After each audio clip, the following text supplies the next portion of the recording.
Ya, assalamualaikum warahmatullahi wabarakatuh. Kali ini kita akan menghitung kebutuhan pupuk alpukat.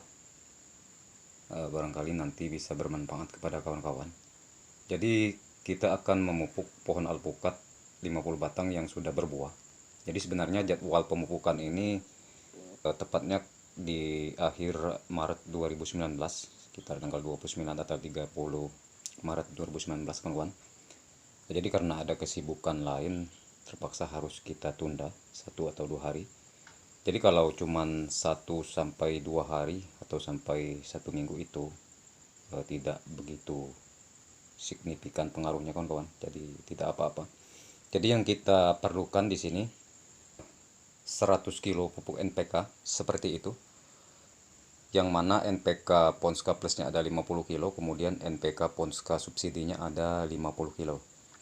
Sebenarnya dari awal kita menggunakan pupuk NPK Ponska Plus karena di stok gudang kita sudah habis, terpaksa kita menggunakan atau mencukupinya dengan pupuk Ponska subsidi seperti itu. Itu nggak apa-apa, kawan-kawan, yang penting kandungannya. Maklum sekarang luar masuk daerah agak-agak terbatas karena mengingat wabah musibah yang melanda negeri kita, kawan-kawan. Jadi intinya dengan keterbatasan atau halangan seperti itu, kita tidak boleh berhenti memupuk, tetap kita lanjutkan sesuai dengan ada yang kita punya saja atau stok kita. Kemudian yang selanjutnya 50 kilo pupuk MOP seperti itu yang impor Jerman, KCL MOP 60% K2O nya, unsur haranya. Kemudian SP36, ini juga punya kita Indonesia, Petrokimia Gersik yang subsidi, ada 36% PO25 nya, kawan-kawan.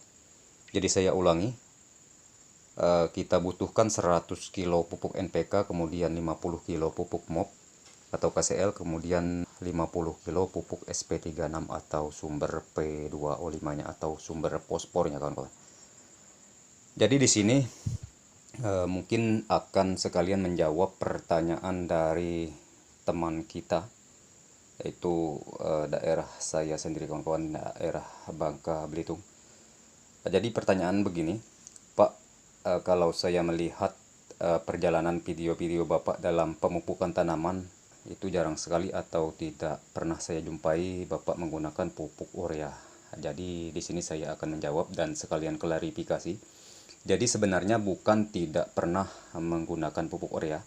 Jadi ketika kita sudah menggunakan pupuk NPK majemuk seperti ini, kawan-kawan, di dalamnya itu sudah ada pupuk urea, kemudian TSP atau SP, kemudian sudah ada juga pupuk KCL-nya. Jadi intinya nanti tergantung persen yang disediakan oleh perusahaan penyedia pupuk. Ini bisa kita keluarkan, kawan-kawan.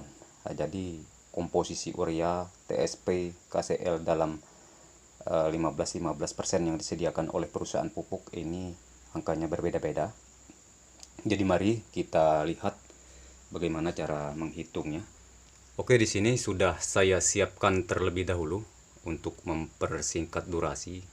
Bagi kawan-kawan yang sudah senior atau sudah berpengalaman, nanti tolong dikoreksi seperjalanan video ini. Jadi intinya harap maklum, saya juga punya keterbatasan dan intinya kita petani itu sama-sama belajar, baik dari salah-salah penyebutan atau salah-salah hitung, nanti silakan dikoreksi. Baik, di sini tadi kita ada NPK 15-15-nya 100 kg, kawan-kawan. Ini jelas sudah saya tulis. Jadi bisa kita keluarkan masing-masing. Jadi ini nitrogen. Jadi mohon maaf ini sebelumnya bagi kawan-kawan yang ada yang sebagian belum tahu. Jadi nitrogen ini kalau sudah jadi pupuknya itu adalah ureanya, kawan-kawan. Kemudian P-nya fosfat atau fosfor. Ini kalau sudah jadi pupuknya SP36, TSP, RP dan lain-lain. Kemudian K, kalium. Kalau sudah jadi pupuk tunggalnya ini KCL. Jadi kita hitung dulu per unsurnya. Jadi tadi kita sudah mendapatkan 15% nitrogen. Jadi 15% dibagi 46%. 46% ini adalah angka mutlak, angka yang tersedia di dalam unsur nitrogennya kawan-kawan. Jadi ini mutlak, nanti tinggal kawan-kawan masukin saja, tinggal berapa jumlah pupuknya, insya Allah kena angkanya. Jadi saya ulangi, 15% dibagi 46%, kemudian dikali total pupuk NPK kita tadi adalah 100 kilo. Jadi dapatlah angka 32,6 kilo pupuk ureanya kawan-kawan. Oke, jelas. Kemudian fosfornya 15% dibagi 36%, jadi di majemuk itu kandungan unsur hara P2O5-nya atau fosfatnya itu 36%. Jadi tinggal kita bagikan saja, 15 dibagi 36% dikali 100 kg, dapatlah angka 41,6 kg pupuk SP36 atau TSP ya kawan-kawan. Oke, jelas. Kemudian K, kalium, 15% juga dibagi 60%, jadi unsur hara yang baku yang ada di K2O5-nya itu 60% dikali total 100 kg pupuk NPK-nya, dapatlah angka 25 kg pupuk KCl-nya kawan-kawan. Oke, jelas, saya ulangi. Di dalam pupuk NPK 15-15-15 itu terdapat pupuk ureanya ada 32,6 kilo. Kemudian ada pupuk SP36-nya 41,6 kilo. Kemudian ada pupuk KCl-nya 25 kilo. Oke, jelas sampai di sini kawan-kawan. Semoga bisa mengikuti apa yang kita sampaikan. Jadi total unsur hara yang akan kita gunakan untuk memupuk pupuk alpukat nanti kawan-kawan adalah pupuk ureanya 32,6 kilo. Karena kita tidak menggunakan pupuk urea tunggal, otomatis dia hanya sumbernya dari pupuk NPK 15-15-nya tadi 32,6 kilo. Kemudian SP36-nya ada 41,6 kilo yang kita dapatkan dari NPK 15-15-nya. Kemudian kita tambahkan tadi kita menggunakan SP36 1 sak. Jadi totalnya 91,6 kg kawan-kawan. Oke, jelas. Kemudian pupuk KCl di dalam NPK 15-15-nya tadi sudah kita keluarkan angkanya 25 kg pupuk KCl ditambah KCl tunggalnya yaitu MOP 1 sak 50 kilo. Jadi totalnya 75 kg. Oke, jelas, inilah komposisi yang kita gunakan.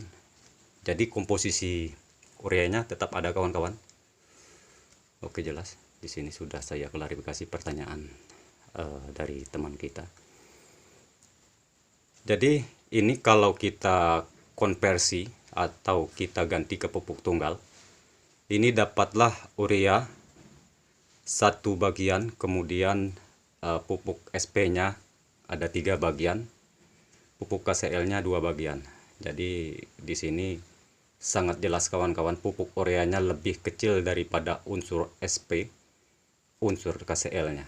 Jadi inilah komposisi untuk masa generatif atau masa bunga buah pada tanaman umumnya kawan-kawan. Jadi apapun itu tanaman yang akan kita pupuk, kalau kita memahami konsep dari pemupukan ini, insya Allah akan bermanfaat dan tepat sasaran kepada tanaman yang akan kita pupuk kawan-kawan.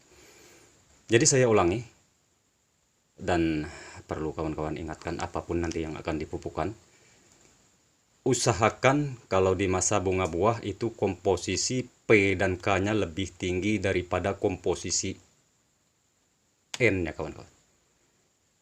Jadi pada masa generatif bunga buah itu tanaman membutuhkan 2 unsur ini dalam jumlah yang besar dibanding dengan unsur ureanya. Dan sebaliknya kalau di masa vegetatif, artinya di masa sebelum berbunga buah, usahakan unsur N-nya ini lebih besar daripada kedua unsur ini. Insya Allah itu akan tepat sasaran. Oke, paham sampai di sini kawan-kawan? Jelas. Jadi kita lanjut ke sini lagi. Ketiga pupuk ini tadi, NPK yang sudah kita hitung, kemudian SP36 dan KCl, akan kita mixing atau kita campur menjadi satu. Ingat, dalam pencampuran itu usahakan berulang-ulang. Tujuannya adalah untuk mendapatkan hasil campuran yang maksimal atau merata. Setelah tercampur merata, nanti per pohonnya kita akan aplikasikan 3 kilo per pohon alpukatnya kawan-kawan. Jelas. Oke kawan-kawan. Nah, nanti kalau 50 otomatis itu cuma 150 kg yang kita ambil dari jumlah mixing yang kita lakukan, dan 50 kilonya akan kita gunakan untuk pemupukan jambu kristal, dan kebetulan usianya sekarang sama, sudah memasuki generatif atau usia bunga dan buah. Oke, mungkin itu saja kawan-kawan informasi dari saya. Semoga apa yang saya sampaikan bisa bermanfaat kepada kawan-kawan. Kalau ada kurang-kurang atau kehilafan saya, mohon nanti dikoreksi. Sekian dan terima kasih. Wassalamualaikum warahmatullahi wabarakatuh.